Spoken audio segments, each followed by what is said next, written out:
Looking at accentuate the negative, we're just going to look at adding integers. And by the end of this lesson, we should be able to add positive and negative whole numbers. That's what integers are. They're whole numbers, both positive and negative. Let's look at our first set of problems. Negative 3 plus 4. So we're going to start at negative 3, right here.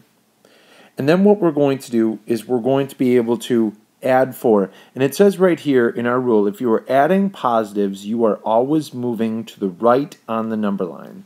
So we're going to start at negative 3, and we're going to add 4, or move up 4. 1, 2, 3, 4. And that would be at 1. So we finish at 1. 1, 2, 3, 4. Our answer being 1. Negative 3 plus 2. Okay, again, we start at negative 3, and this time we're going to move to the right only 2. 1, 2. Here we go. So that would be at negative 1.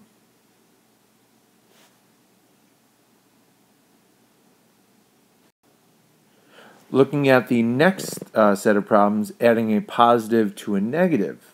First the positive and then the negative.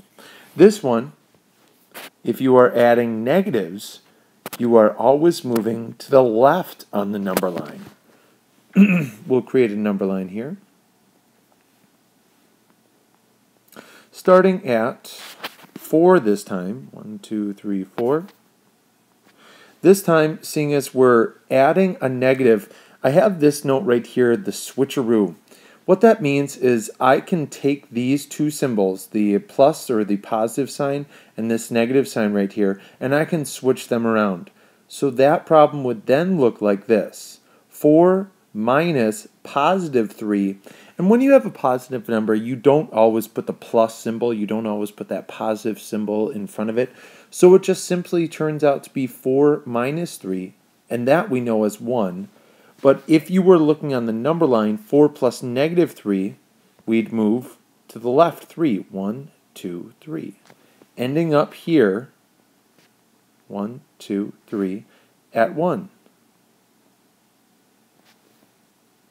Let's try that with 6 plus 7.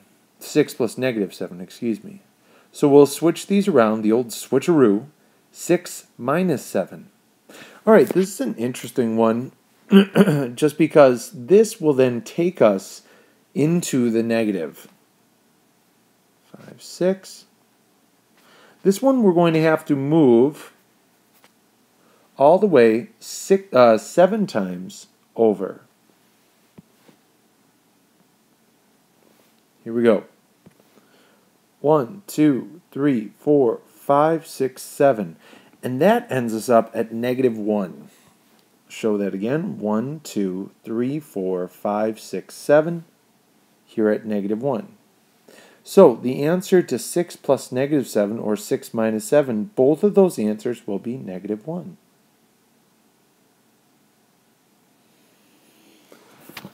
So hopefully you're getting the idea about how to add integers. There are the simple rules. If you're adding a negative, you're always going to move to the left on the number line. Or it's always going to get smaller in value, less in value. And then if you're adding positives, you're always going to the right on the number line, or always getting bigger, larger in value. So that's all the notes that we have for this lesson. Please make sure to review this video and ask any questions if you have any.